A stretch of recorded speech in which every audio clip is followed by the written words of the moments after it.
Hello, adventurer. It's good to see you. You have made it to the morning grind.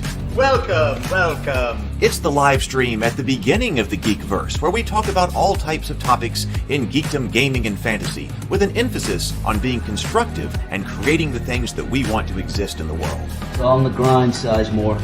Can't be too fine, can't be too coarse. That's exactly right. There are a lot of adventures to be had today. Dungeons to explore and monsters to slay, and who knows what a random encounter might send our way. That's why we have to prepare, so settle in now for the morning grind with your favorite beverage in hand. Tea? Or maybe something a little stronger. I've got a few bottles of the old Wynyard left. Whatever you want. Pull up a chair. Dude. If you're feeling fancy, how about a cappuccino? Or a frappuccino? Or how about an espresso? Just tea, thank you. Sounds good to me, Gandalf. Whatever you want. I'm just glad you're here. Everyone is welcome. You can just watch if you want. You don't have to worship anything you don't want to worship. Thank you, Mike. But be forewarned. Sometimes we get really strange characters around here. Wait, what's that you say? Why can't you come and be a part of the stream? My wife would disown me. Oh no, I bet she'll be fine with it. Come on in. Am I scared for my safety? No. What are we supposed to do? Everybody do the secret handshake.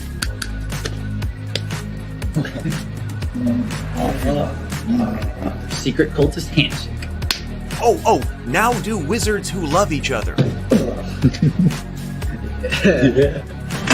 It's my friend is a science. I still don't have gifts, but it's fine. It's all on the grind, son.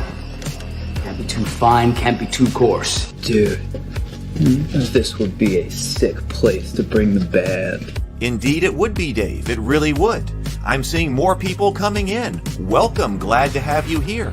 Oh look, here's someone new. Is this the cultist meetup? Yes it is. Come to hang out? Please accept me. I have nothing else. Okay, we accept you. Everyone's welcome here. Brought some snacks. Well, that makes things even better. You want some coffee? I don't drink coffee. You sure? It's cultist coffee. What makes it cultist coffee? I'm a cultist and I'm drinking it. Oh.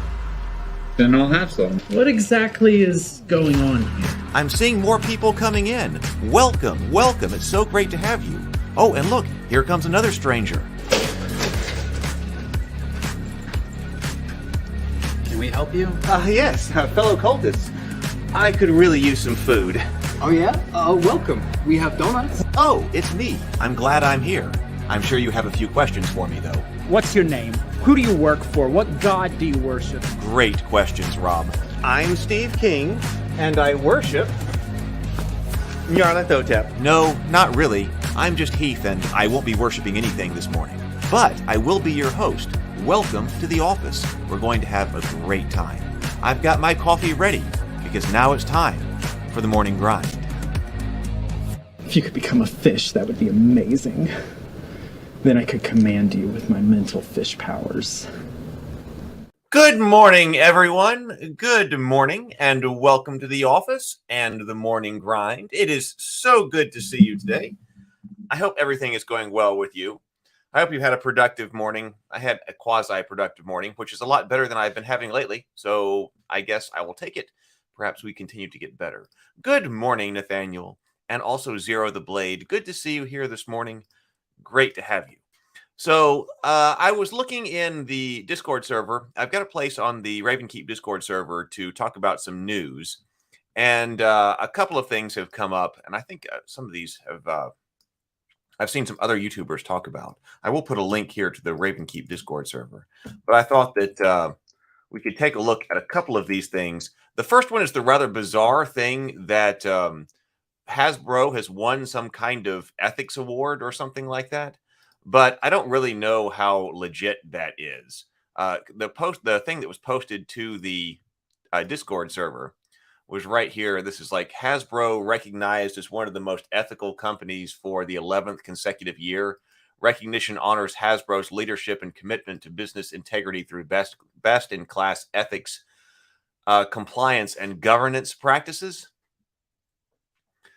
which is definitely sounds weird. Everyone was saying based on the last situation with Wizards of the Coast, not only with the OGL situation, but this was basically coming right off the Magic the Gathering YouTube debacle, something like that. But on the other hand, I saw something that Professor DM did on this, and he was kind of digging into what this ethosphere is, and I'm not really sure that he made it at least sound like something that was rather pay to play, right? Yeah, what Zero the Blade says, what? That sounds weird considering what they've been doing. Yeah, but I'm not really sure. He made it sound like when Professor DM was talking about it, he made it sound like this particular award company. There's all different kinds of companies that, like Who's Who and something where, oh, if you pay us, we'll put you in this kind of book or something like that. And that seemed to be what Professor DM was saying that this was, is if you go over here to this ethosphere, how we help. I'm not sure exactly where he got it from, but he was saying that, in order to be nominated, you have to pay a certain amount, and then you have to pay a certain amount in order to license like the ethosphere logo for your marketing and things like that. So it may be one of those things. So it may be something that one of those kind of pay to play things that Hasbro has been paying for. So I don't know. It certainly sounds strange. But then again, whatever this company is looking for, first of all, it may be, like I said, a pay to play thing, but may not be looking for the kinds of things that we look for. So I thought that was kind of strange, but it may not be. It may not be what we all think it is.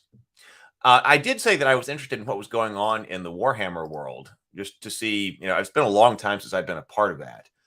But some people have said that the Warhammer information has been on kind of a slow drip. But there was this that was posted to the news section. So the Warhammer Old World, a noble Bretonnian paladin stands up to a Tomb King. I saw something go by on YouTube that was like how the defeat of Bretonnia or something like that. I guess when the whole Old World got blown up or something. I don't know how that happened. I wasn't really following at the time. Hey, Brent. Throwing the wool by paying for it. Great idea, Hasbro. And that's exactly what it could have been. So, but I did notice this. So, oh yeah. So I saw that video, like how Bretonnia was defeated or something. So I just skipped it because I used to play Bretonnia. But I did. So this did come out. So I guess maybe this is part of the slow drip about whatever's going to, however they're going to return to Warhammer Fantasy. So as we already know, the Undead Legions, the Tomb of Khemri, and the Noble Knights of Bretonnia are major players at the time of Warhammer: The Old World. I guess that's what they're going to call this now, Warhammer: The Old World.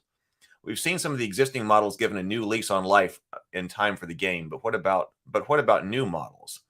They're coming and they look amazing. So apparently they revealed at Warhammer Fest. So this is, what is this? This is one of the Tomb Kings. That's one of the armies I was interested in. I said, if I were going to play a bad guy army today, I used to play Bretonnia, and they still fascinate me. But I said, if I had someone to play with, like if the nephews were interested, I've got a whole undead army, although it was more like vampire counts, down in the office, not down in the workshop, rather. They're not assembled, but I've got them all sitting there. So if all of a sudden that was necessary. But I also do like the Egyptian theme. I do like the Egyptian theme, too. I think I would do the Gothic theme first, but the Egyptian theme is rather appealing. And then this is the Bretonnian Paladin. I never had the look. I never was playing when the Bretonnian Paladin was, or when the Bretonnians had all of the extra stuff on them, which looks much more Games Workshop-like with all of the additional details and you might even say clutter, like the questing knights that have all their packs on and all the stuff they're taking, all the stuff they're taking with them. I think it looks pretty cool. It's kind of gruesome with the slain orc here, but I think it's pretty cool. So if I were playing, I do kind of like the look of the new Bretonnians. Of course, they're not really the new Bretonnians anymore, but the Bretonnians after I had stopped playing. And I do like this image. I like this imagery right here. That image was on the Bretonnian book that I've got. So I guess there's going to be some new information coming out. I'm kind of curious, but I just don't really have people to play with. So we will see. All right, so I guess that's what's going on in the news. If you do see something that we should talk about as far as just general news goes, please do post it in the Raven Keep Discord server. I'll be on the lookout. Sometimes they may be major things. Sometimes they may just be smaller things like this that are kind of interested in things that are happening.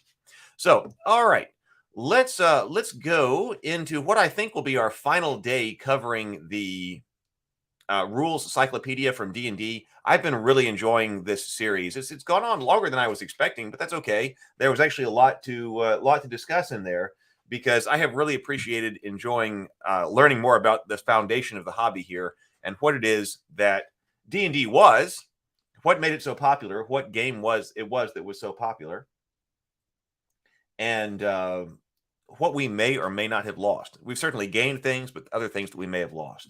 And so specifically, we are supposed to, let me stop screen sharing so I can bring this next one up. We are supposed to be talking about immortals, which was specifically requested to talk about. We're like, what other topics do we need to cover? Because there are other things in this book, but I don't think the entire book needed to be covered. But immortal play, we were looking at specifically things that had been left out of newer versions of Dungeons and Dragons, which included the domain play. The domain play was a big part of this. But then also domain play, but then also immortals, which is not something that we have. Let's hide sidebar. There we go.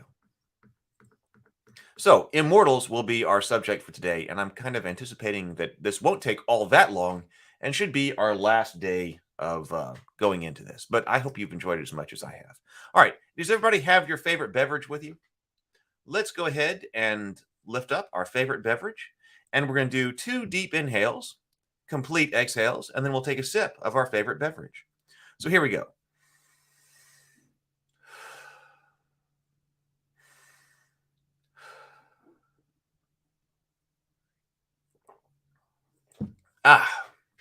Much better. All right. Let's see.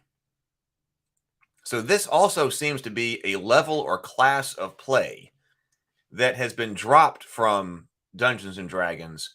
Now, this may have been dropped pretty early because I don't even remember this really as part of Advanced Dungeons and Dragons. I do remember there was a book, and I don't think I have it, but I might have had it at one time before the Purge. Something like Game Master's option or DM's option. One of the DM's option book was something like high level play, but I don't really think that had to do with immortals. I think that did have to do with some of the higher levels of level 20. Now, of course, in this, we found out we're going from level 1 to 36.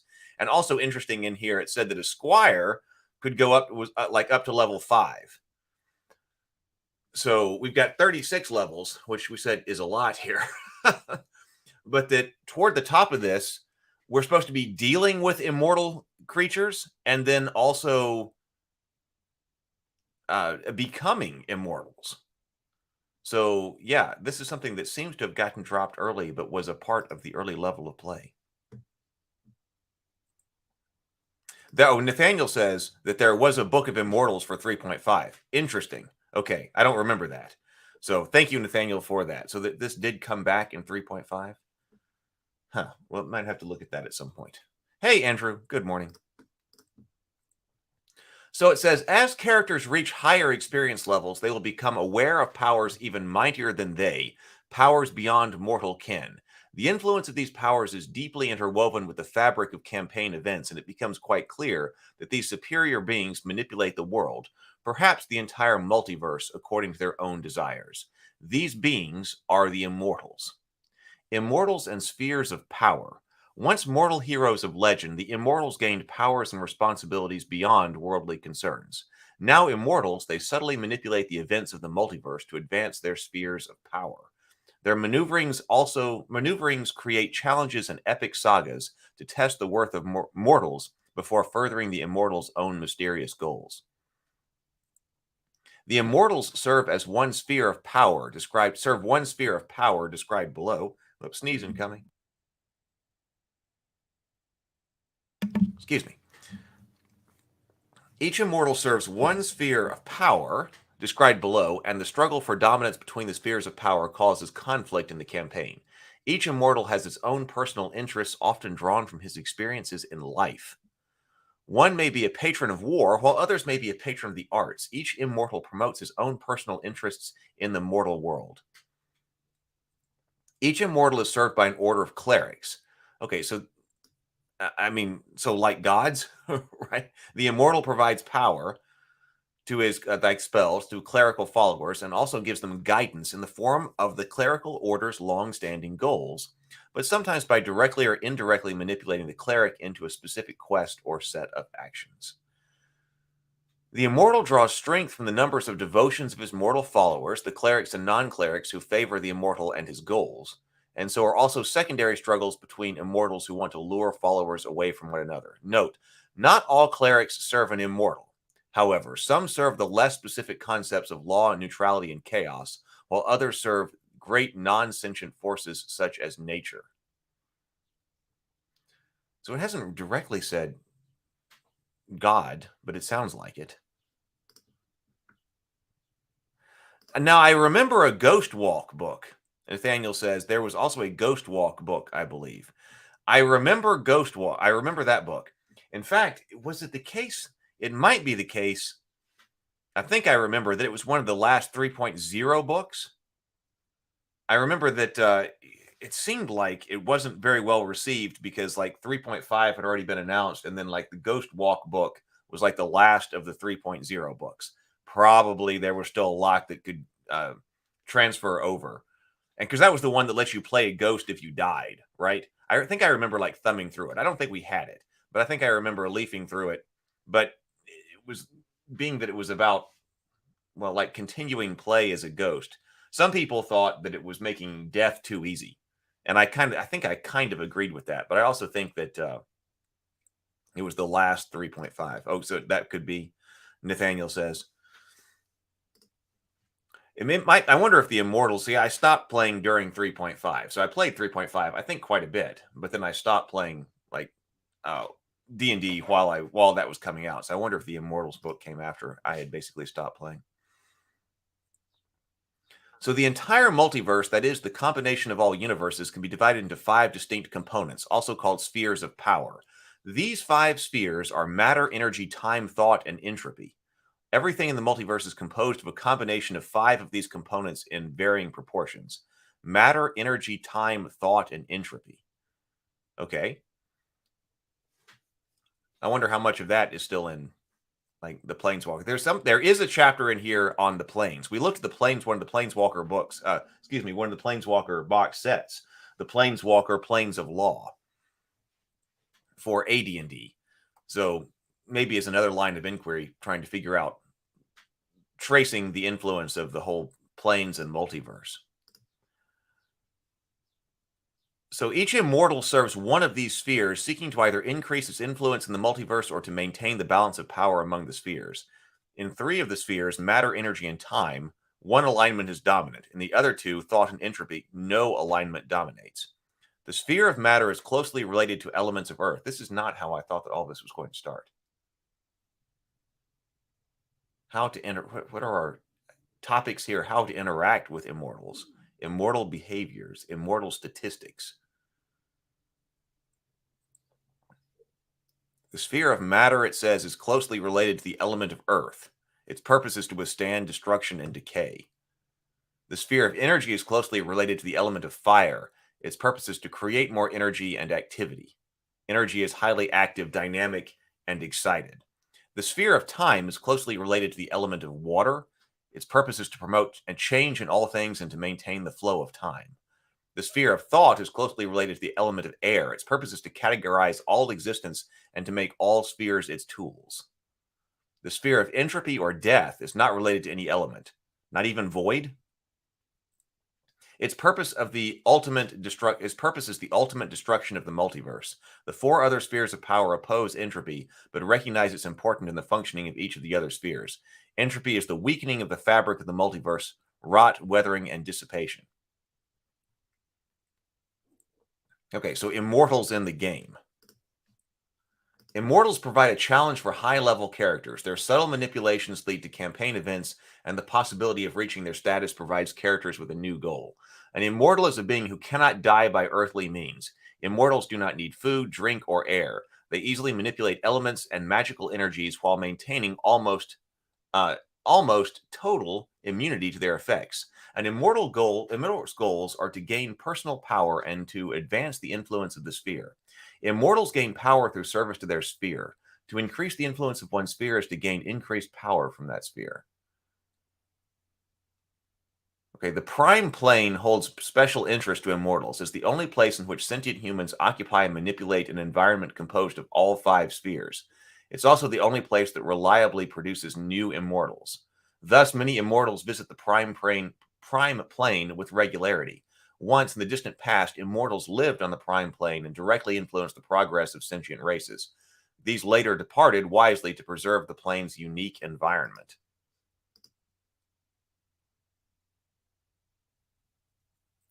Okay, how immortals interact with mortals. Mortals on the prime plane are dealt with indirectly and through subversion. Immortals do not confront mortals directly. Immortals do not often appear in mortal physical form, standing up to them and enjoining them to action. More commonly, immortals will appear to one mortal in his dreams or will inspire a cleric to a prophecy affecting mortals. On rare occasions, the immortal will appear before a party of mortals in his corporeal form. See below. It's usually not necessary to have a character sheet for them. The immortal, see, at this point, the DM, you can choose one of several responses. Mortal heroes in reasonable campaigns don't often attack them. However, in certain rare circumstances, mortal heroes will decide they have to attack an immortal. What happens then? The immortal overwhelms the PCs. With this choice, the DM can just describe how the immortal frowns, waves his arms, and all the PCs are paralyzed, no saving throw, cursed, guessed, or randomly teleported or otherwise discomfited. The immortal leaves. The immortal might just disappear completely. The immortal stays and fights. Immortal behavior. We ended up with like avatars of gods much later.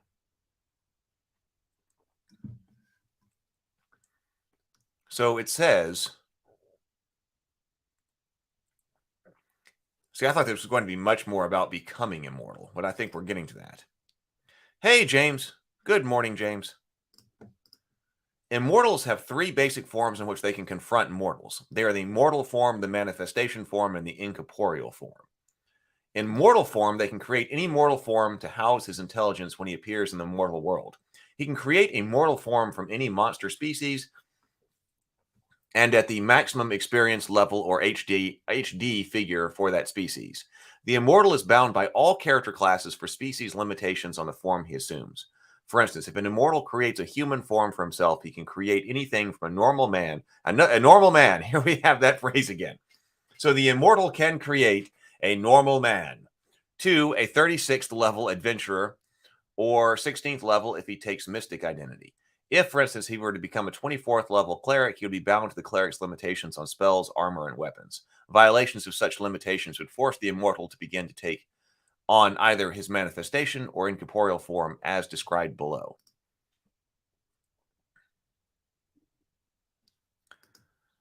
Nathaniel says, the other book had more of a campaign feel to becoming one. If this book has that concept, it would be very interesting. Of the other Immortal book. Oh, by the way, speaking of campaigns and that kind of thing, I did look at the Pathfinder Kingmaker, or at least I looked it up, because I was expecting people who were talking about that and were saying that maybe that's what Paizo had drawn inspiration from, or rather the domain kinds of stuff here, Paizo had drawn inspiration from. And that might have been, but it looked more like the Kingmaker stuff was a campaign, like a series of campaigns to play. Is that true? I was expecting like, oh, is it a rule book that's like for domain level play in Pathfinder? And so I thought that would be really cool. But actually, it didn't seem like it. It seemed like it was actually a campaign kind of setting, a campaign setting or series of modules is actually what I'm trying to say. Some type of adventures or series or modules, which that doesn't seem like the kind of thing that we would go over here.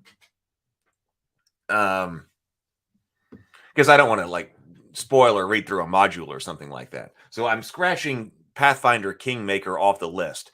So maybe if there is some other type of domain level or domain play special book or guide or something like that, that would be really interesting. But I think that was more like adventure settings. So let's see. The mortal form is not detectable by any immortals as an object housing another immortal. Therefore, an immortal housed in the mortal form can walk freely among mortals, using all abilities of his mortal form.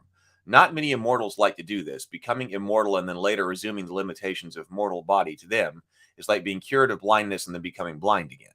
Also, an immortal wandering around in his mortal identity can't keep his attention on as many of his plans as he could, as if he were back on the immortal plane. But some do it to advance their personal plans or keep an eye on mortals crucial to their plans. An immortal can throw off his mortal form and take on his manifestation form or his incorporeal form at any time. But it's not instantaneous. It takes one full turn for the transformation to be completed. During this turn, the immortal is transforming, but has all the stats and limitations of his mortal form. So manifestation, this is the manifestation forms table. Likewise, an immortal can change his mortal form to any other mortal form under the same time constraints. If an immortal wants to maintain two identities in the mortal world, one of a female 36th level magic user and the other of a 10th level dwarf, he can change freely between them in any number of different forms and identities and be subject only to the limitation that each transformation takes one turn.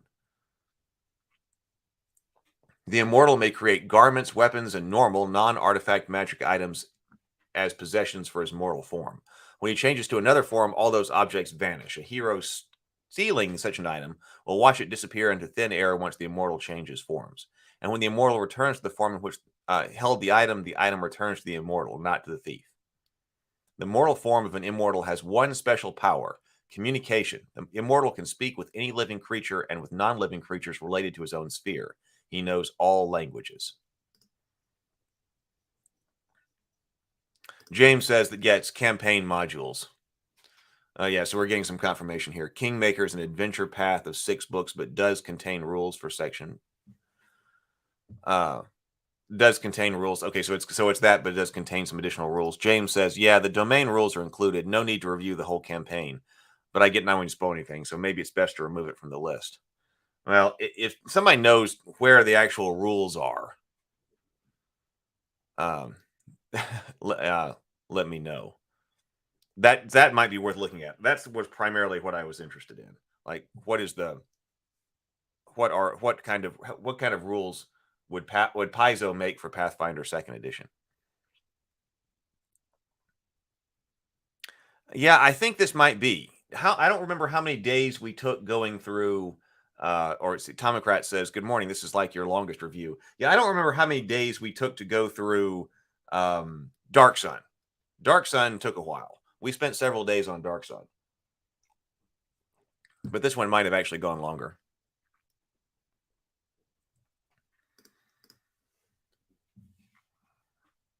Let's see. My contacts are not focusing. Let me see here. It makes it easier for me to see.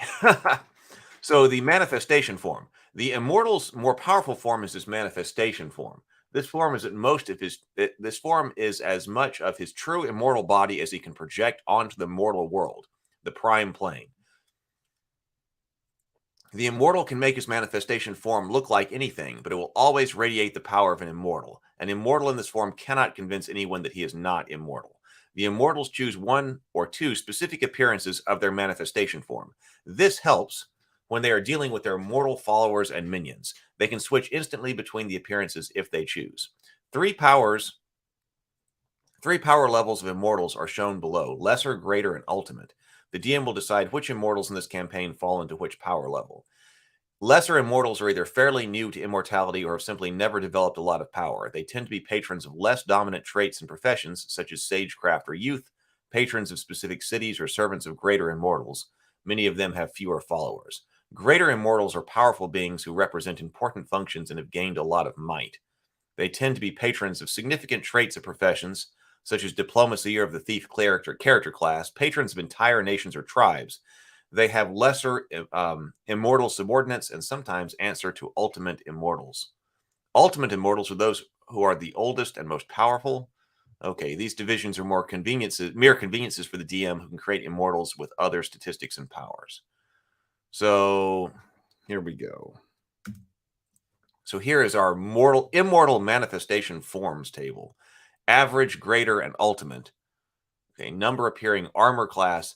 Oh, here we have negative 20 armor class. So that's the first appearance that I've seen of that. Of course, we didn't go through all of the monsters and stuff.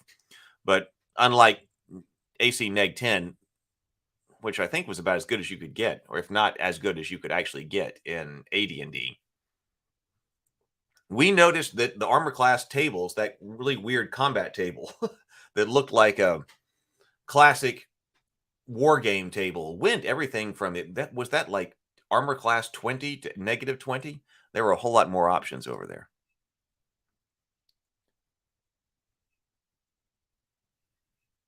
Oh, Beamer says that the rules could be on the archives of Nethys. That's true. Like for the Pathfinder stuff, that could be. Might have to check for that. Let's see. We've got hit dice. We've got lots of asterisks by hit dice. Hit points, move, flying, damage, 2d6, 3d6, 4d6, morale. Note that the morale score doesn't mean that an immortal will stay and fight to the death in any combat, though that's what a morale of 12 means for monsters. That's not what it means here. The immortal morale score of 12 merely means that immortals never fail morale rolls under rare circumstances when they have to make such rolls. Most immortals will not bother to conduct combat with mortals. Most often they vanish from the scene of combat, preferring to visit their revenge on enemies later and at their convenience. Those who do stay to fight will certainly not fight to the death and will instead disappear once they've taken 25% of their hit points and damage. Whenever an immortal's form is destroyed on the prime plane, the immortal usually arranges for its utter destruction. At worst, the form would leave clues about the existence and activities of the immortal, and powerful mortals could seriously interfere with immortals' plans if sufficiently aroused. When an immortal's form is destroyed on the prime plane, the immortal usually arranges for its utter destruction. Was that like throwing the grenades into the downed helicopters? So the dead form would leave clues about the existence and activities of the immortals? Is that what that means? So they have anti-magic. We looked at that as a special rule. An aura attack. When an immortal decides to make an aura attack, which is usually done to impress his followers and their friends or to terrify his enemies, all victims within 60 feet of the manifestation form must make saving throws versus spells, receive no bonuses from equipment, spell effects, or wisdom score. And if the saving throw fails, the victim is awed. The immortal can then decide whether the victim feels terror, treat as fear, or paralysis lasting 3 turns. See the description of that spell. The description of paralysis in chapter 13. Which we did. That was one of the conditions. Or charm. The manifestation form can make 1 aura attack per round, but normally limits itself to 1 per encounter. The immortal can speak with any living creature and with non-living things related to its own sphere. He knows all languages. The manifestation form can use any cleric, druid, or magical spell as a spellcaster whose level is 2 times the immortal's HD. Thus, an M30 if he's a lesser immortal, or M36 if he's a greater or ultimate levels. Cast them as he pleases, does not need spell books, does not forget magic user spells as he knows them. The manifestation form regenerates 1 hit point per day. If hurt, an immortal usually casts healing magic on himself.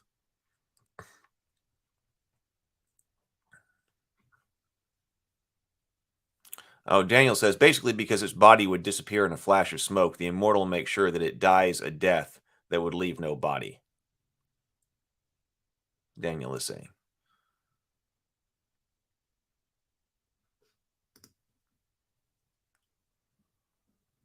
Special defense.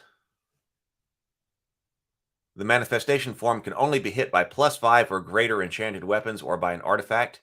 Well, that's rather limiting to being able to fight them. +5 or greater. When damaged, he takes only the minimum damage possible. For instance, if the damage is 2d6 plus 3, the immortal takes 5 points of damage. That also makes it extra difficult to get rid of them. Special defense and mortal magic. The manifestation form is immune to all mortal spells. So the manifestation is immune to all mortal spells. Also, this is very difficult to fight. Special defense versus poison. Manifestation forms automatically make all saving throws versus poison. The manifestation form has the power to fly at will, teleport without error once per hour, and travel ethereally and astrally 1 time per day. Things you don't fight. Incorporeal form. The immortal's third form is his incorporeal form. This form is really just a projection of his mind from the native sphere to the mortal world. It usually appears as a glowing, insubstantial figure, or can take the form of any sort of dream projected straight into the mortal's mind. In either case, the immortal can appear before or in the dreams of several mortals all at once, or can be visible to or in the dreams of only one as the immortal chooses. The appearance of an incorporeal form on the mortal does not alert watching mortals. The appearance of an incorporeal form on the mortal world does not alert watching immortals. Therefore, an immortal can freely communicate with his minions without alerting other immortals to his activities. Mortal magic has absolutely no effect on incorporeal form. No amount of spells cast on the incorporeal form will hurt the immortal. On the other hand, the incorporeal form cannot cast any magic against mortals. So there's the limitation there. It has to manifest before casting spells. The incorporeal form must change into either the manifestation form or the mortal form after transforming for 1 turn. Fighting immortals. Well, we said that we could just hand wave victory. Immortals do not exist in the D&D game for player characters to fight or kill. They're supposed to be powerful forces which confound, influence, and aid player characters, not as monsters to be attacked and killed, their homes looted for treasure. However, it could happen that PCs will find themselves fighting immortals. Should this happen, here are some basic guidelines. If an immortal's mortal form is killed on the prime plane, the immortal is banished back to his own plane for 1d20 days. He may only reappear on the prime plane in his incorporeal form during this time of banishment. If the immortal's manifestation forms, that's the immortal's mortal form, is killed. If the immortal's manifestation form is killed, which is much more difficult, his spirit returns home to his home plane and forms a new manifestation form in a number of days equal to his immortal hit points. During that time, well, that could be a while, 1,000 days, if you've got 1,000 hit points. During this time, he may only reappear on the mortal world in his incorporeal form.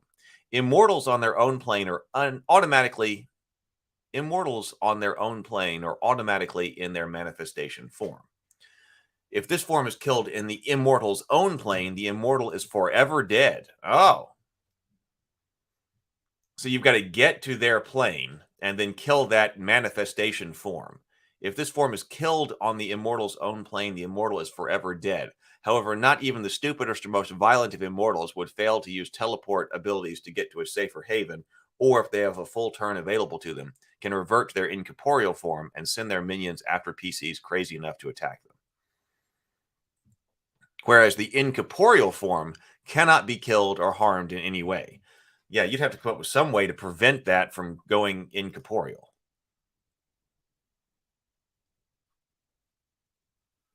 Let's see. Chronos Summit. So PCs becoming immortals. So here we go. Yeah, so here's what it's like when the PCs do this. So this kind of strikes me as a very general way to handle the gods. Like it seems like maybe in other places or in later editions, we get much more concretized differences between the avatars of different gods and such things. Whereas that wasn't developed, at least in this book, to that level. So PCs becoming immortals. Since all immortals were once mortal, the DM may permit characters to seek immortality by taking the winding journey into heroic legend. It's not easy to gain immortality, and most never succeed. but the true persistence and heroic character may gain immortality if he proves worthy enough. However, if he gains immortality, it is likely that the character will retire from the realm of the living and never be heard from again. Immortality must be won. It can only be earned by successful completing several extremely difficult tasks. Although that does make it different from some gods, since this is all immortals were once mortal. The DM may permit characters to seek immortality. So this is a little bit different than that. There are 4 paths to immortality, each corresponding to one of the 4 elemental spheres and power. Any intelligent mortal reaching his ultimate power level may try to earn immortality. However, only humans may attempt to become an immortal of the sphere of matter. Prerequisites. A human character of the cleric, fighter, magic user, thief, or druid class must first reach 30th level. Not 36th, okay, 30th level, and a demi-human or mystic must first reach an experience point total of 1 million points to be a candidate for immortality. So that's another reason that you keep tracking experience points even though you've leveled out, or you've leveled to your max. Keep tracking experience points, because there are some things that happen at different experience point total, and this is a good one. This is an important, or potentially an important one. Once these levels are attained, the character may begin to research or discover the paths to immortality. These paths are not common knowledge. The DM should put the character through a grueling adventure, during which the PCs learn what is required of a candidate for immortality. Every path to immortality begins with the following steps. Make sure to review the details of the various paths before a character decides which to pursue. The character selects the path for the sphere of power he wants to serve. Though each sphere of power favors a specific character class, a character of any class may try to achieve immortality in any sphere. A character must find an immortal sponsor. Choose the immortal he hopes to be his sponsor and try to persuade that immortal to guide him to immortality. Now, how did the first one do that? If all mortals were immortal, you must be able to do it without a guide. It's probably a lot easier if you've got one.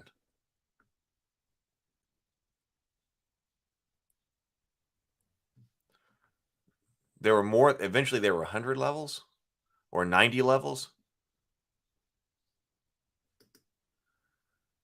Finding a sponsor. Finding an immortal and petitioning for sponsorship is but one of the first but difficult tasks.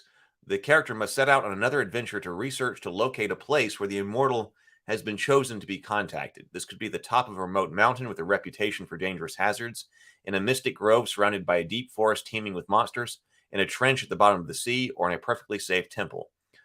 One it took several dangerous adventures to find. The gift. Once the location for petition has been determined, the character must create a gift of particular relevance to the sphere or personality of the immortal.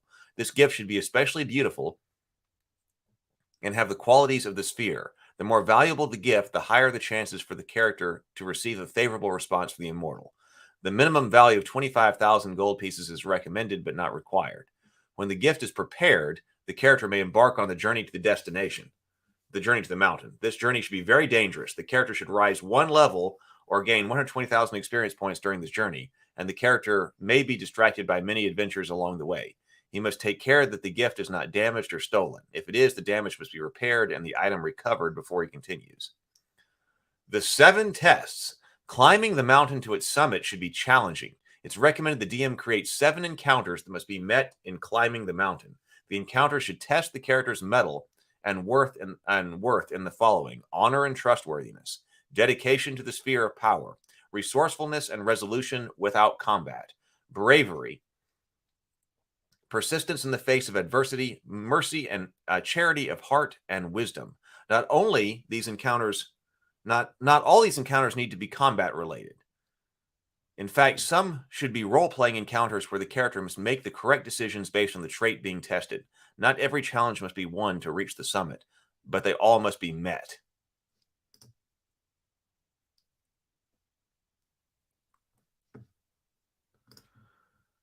Once the summit is reached, the character must meditate for 1d6 days, calling to the immortal in his thoughts. The immortal will always hear the call, but will judge the character's worthiness before responding. To check the immortal's response, roll 1d10 and modify it as to the following table. -5 if the character is of a different alignment, -3 per additional being accompanying the character, -3 per test failed in climbing the mountain, +1 per test passed, +1 if a minor artifact is brought. I guess this is his gift. +2 as a lesser artifact is brought, +4 if a greater artifact is brought, +8 if a major artifact is brought. Treat the results of less than 1 as 1 and results of greater than 10 as 10. 1 to 2, the immortal is displeased and lets the character know by an omen in 1d6 days that he will not answer the call. Man, that would suck. To go through all of this and then be told that the immortal will not answer the call.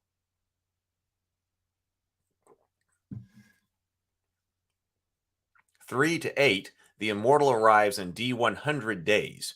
He sends an omen of his impending arrival in 1d4 days. 9 to 10, the immortal is very pleased and arrives in 1d6 days. While awaiting the immortal's arrival, the character should remain on the summit and meditate for 80% of his waking hours. If the character leaves the mountain, check the immortal's response again with a -2 modifier. If the immortal responds, he sends an omen to tell the character to return to the mountain. If the second result is 9 or 10, the immortal will appear wherever the character is at the end of the waiting time, but not while the character is in the company of anyone else. Well, this part's pretty cool. The meeting. The arrival of an immortal is always a performance. The arrival may be grandiose or mysterious. If grandiose, the immortal appears in the elemental form based on his sphere. Matter erupting from the earth or as a mortal creature, or as any mortal creature, energy, fiery, bright, or on rays of light, time, watery, as if being in a storm, thoughts, wild and windy. The immortal in his first appearance will automatically utilize the paralysis aspect of his aura attack on all mortals in the area. He may release creatures from this paralysis at will. The immortal examines the character and then communicates verbally or telepathically, asking what the character wants. The character must explain this desire humbly and present his gift. To determine the immortal's response, roll d10 and use the above modifiers plus the following. So just because he arrives doesn't mean it's happening. -5 if the character is haughty. -2 if the gift's value is less than 25,000 gold pieces. +1 if the petitioner is of the character class favored by the immortal's sphere of power. +1 if the gift's value is 25,000 gold pieces or more. +1 for each doubling of the gift's value between 25,000. Again, treat all results of less than 1 as 1 and results of greater than 10 as 10. So 1 to 2, petition rejected. Immortal destroys the gift and sets the character on a quest before he can return to petition again. 3 to 8, petition accepted. 9 or 10, petition accepted with pleasure. Immortal gives the character a small magical item of the sphere of power as a token and then teleports the character home. Whatever the response, the immortal will take or destroy the gift. If the immortal accepts the character's petition, he instructs the character in the steps required to complete the path to immortality. Details of these steps follow. The immortals answer most of the character's questions if they are reasonable. He then sets the conditions for the next meeting and leaves as if he were never there. Once the immortal leaves, he will not be seen again until the path is completed or the character returns to petition again. From this point on, the immortal, though unseen, is instrumental in placing obstacles and challenges in the character's path. And we have 4 paths. Kronos, we're sorry. The immortal in question is not home. Please leave name and message after the angelic beep.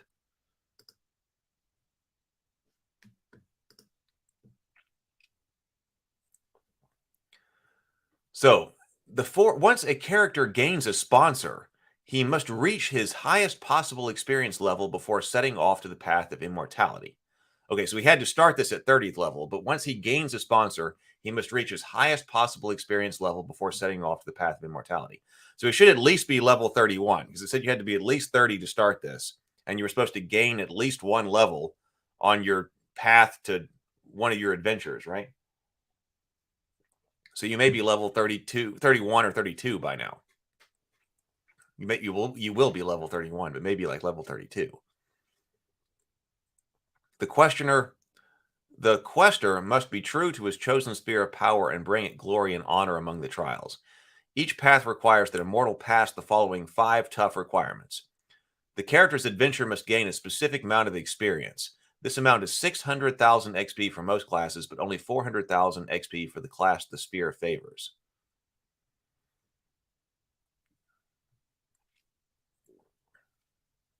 So he must reach his highest possible experience level before setting off on the path to immortality.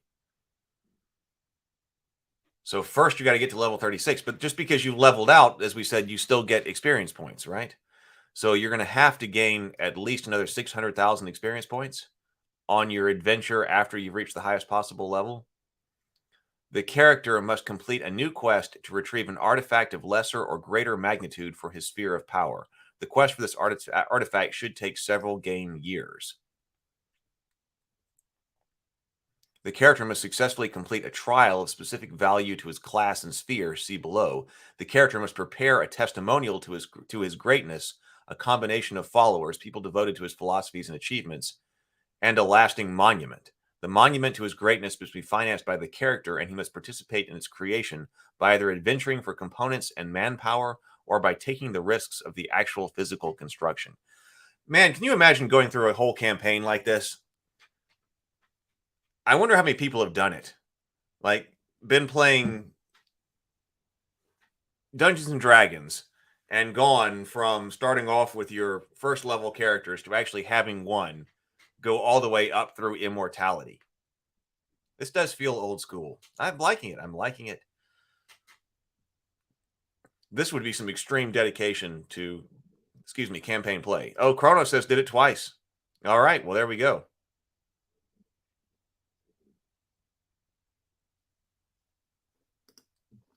So it has been done. That must be, well, to say epic would be an understatement, right? Because this is above epic level play. That's pretty amazing. So the character must complete a specific monumental task that will benefit his sphere. And at the end of these steps, the character must return to the place he met his sponsor and again meet with that immortal. If the character has failed to complete any of the steps, the immortal may set further requirements to be fulfilled before immortality is granted. If all the steps are completed, the immortal reviews the whims of chance. Roll 1d10. If a 1 is rolled, the character has failed and is not granted immortality. He may request further tasks or he may give up. If the character is granted immortality, he may take a year to complete his mortal affairs, and then he must leave the prime plane to join the struggles of the cosmos. The 4 paths to immortality are, okay, so Dynast. This is the route to the sphere of time. The path favors clerics and druids. Quest. The character must undertake a quest for an artifact that will allow him to travel through time. Trial. The character must travel ahead in time to 3 separate periods to help 3 different descendants to retain their kingdoms and perpetuate the dynasty. Well, that's cool. Testimony. The character must create a realm with a population of at least 50,000 people if a human, or 10,000 if demi-human. Oh, so all of a sudden, all of our population stuff also matters here again. You got to create a realm of at least 50,000 people. He must also design and build a great new capital for his land. Task. The character must found a dynasty. So is this the different... okay, so yeah, so the task. These are the 5 different things that are specific to the sphere. So that was the general level. This is the sphere specific information. So the character must found a dynasty. The dynasty must be ruled by the character or his descendants for at least 20 years of the character's life. At the end of his time, the character must have a living grandchild to inherit the dynasty. The grandchild may be adopted instead of a blood relative, but must be announced as heir. During the 20 years, the character should face at least 4 major challenges to his rule. Epic Hero. This is the route to the sphere of thought. This path favors the thief and the mystic classes. Quest. The epic hero must undertake a quest for a major artifact from the sphere of thought. Trial. The epic hero must track down and bring about the permanent destruction of an artifact of the sphere of entropy. Testimony. The epic hero must find and train a successor. The successor must be the player character of a different player. Oh. In addition, an epic hero must create a new legendary weapon.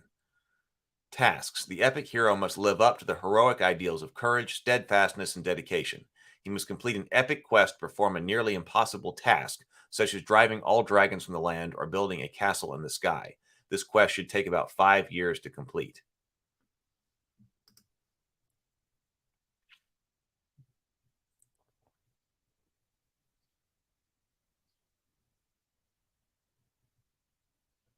After this, you cycle back. So Stargate Mind has also done it.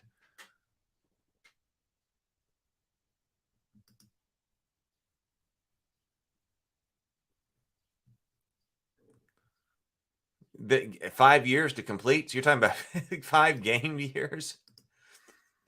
Paragon. This is the route to the sphere of energy. This path favors the magic user class.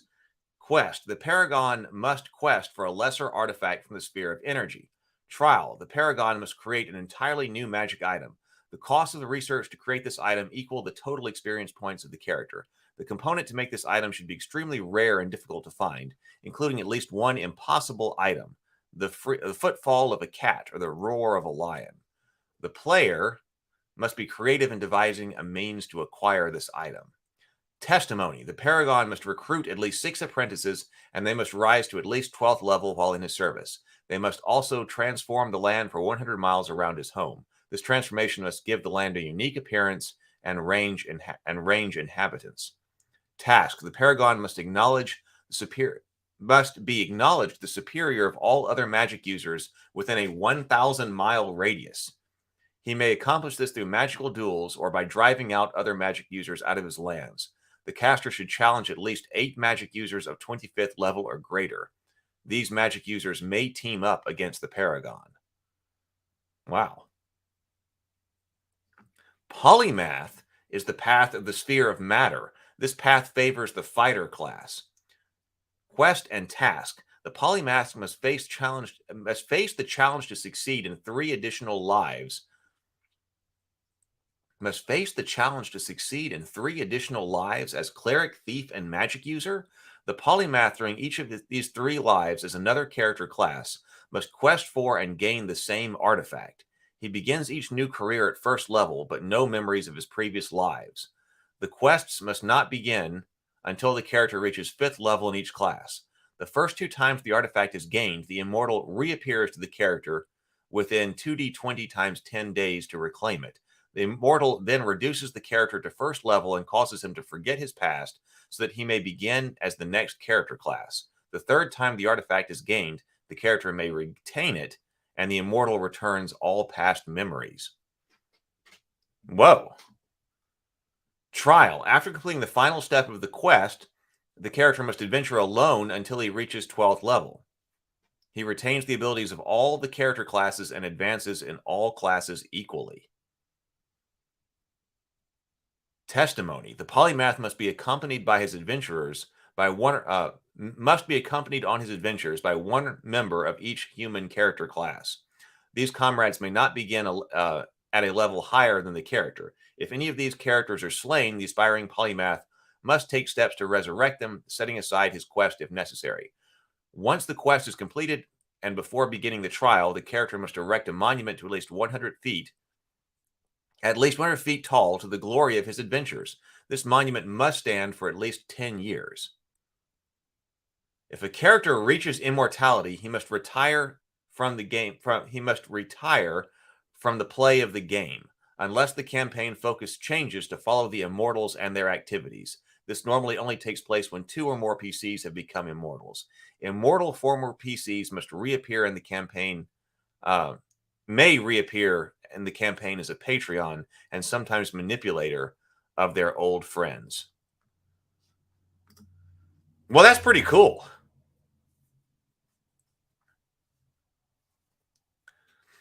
I had never. Now it does make me wonder, like we were saying, what's going on with 3.5 Immortals. That's kind of neat because I don't remember that at all. But I'm glad we did go through that. Thank you very much for recommending reading the Immortals. The Immortals, dealing with them as gods, that wasn't as interesting to me as what it actually takes. There was a whole lot of great stuff in this book. The path to becoming an immortal. I mean, it seems like these different stages of play have is arguably something. I mean, it's obviously something that we've lost because, like, now you're supposed to go dungeon delving all the way to level 20, and you're supposed to have all of your spells and abilities and all of that keep going up to level 20 while you keep dungeon delving. So I like these different stages of the game, and potentially having more than one character. Having all of the characters that you're playing. So some characters can become this and then come and help other characters as all of this is going on. It would be neat to be able to go through this.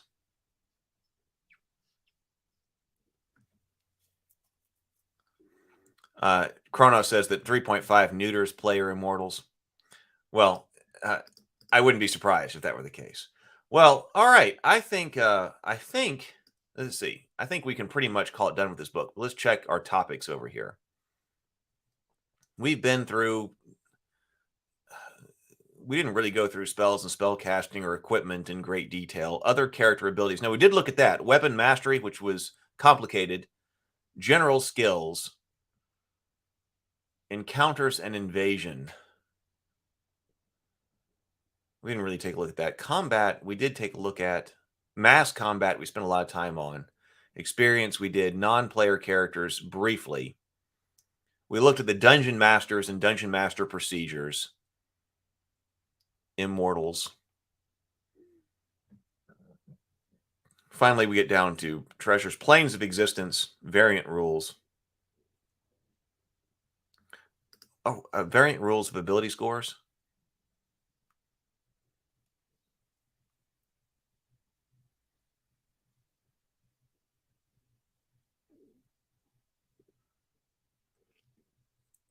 Death in a campaign. If you want your campaign to behave more like the fantasy stories you read or see in the movies, you might want to get rid of spells or magical items that bring people back to life. This includes spells such as Raise Dead Fully, Reincarnation, and Clone.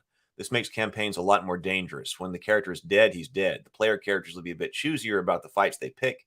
They will run away from fights more often. High-level characters will be rarer as bad luck and player lapses will take higher tolls. This option gives character death more impact. It should be a sad and momentous event when a character dies, not just a delay in proceedings. At best, it sharpens the player's perceptions of how mortal their characters are. At worst, it leads to general player dissatisfaction. It's not recommended unless the players are mature enough to handle losing a favorite character. Keeping characters alive. If you decide to get rid of the resurrection spells, you can opt for another rule to make it a little harder for characters to die. For instance, when a character is reduced to 0 hit points or below in combat, he's not dead yet. If he's unconscious and mortally wounded. If left untended, he will die. He must make a saving throw versus death ray every turn. Oh, so this is kind of the introduction of, or first incarnations of death saves. He makes the first roll in the round, he drops to 0 hit points. He makes another every round he takes additional damage, and every 10 minutes in addition. If he ever fails a roll, he's dead. Oh, so you get 1. And if you ever fail, you're dead. If he keeps making his rolls until reached by a healing cleric, someone with the healing general skill, or someone with the healing potion to get to him, he can be saved. If the healers can heal him up to 1 point or more, or the healing skill roll is made at a penalty of -5, regardless of whether it heals him up to positive hit points or not, the character is alive. He's critically wounded, but he will survive. So there was an optional rule. But that was only recommended if you're not having. If you're not using healing magic.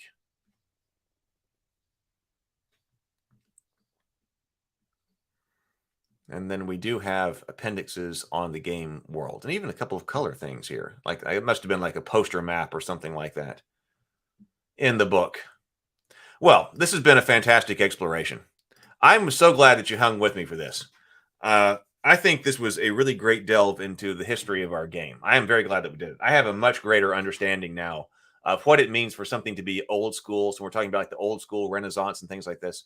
I've got a much better understanding of that now and a much better appreciation for it. I guess I should have done this a long time.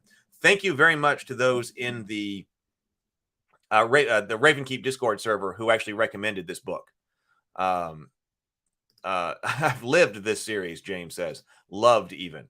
So, yeah, I really appreciate the people. I forget exactly who it was, but who put this in one of the channels of the Ravenkeep Discord and said, you've got to take a look at this. So I really appreciate it. This was great.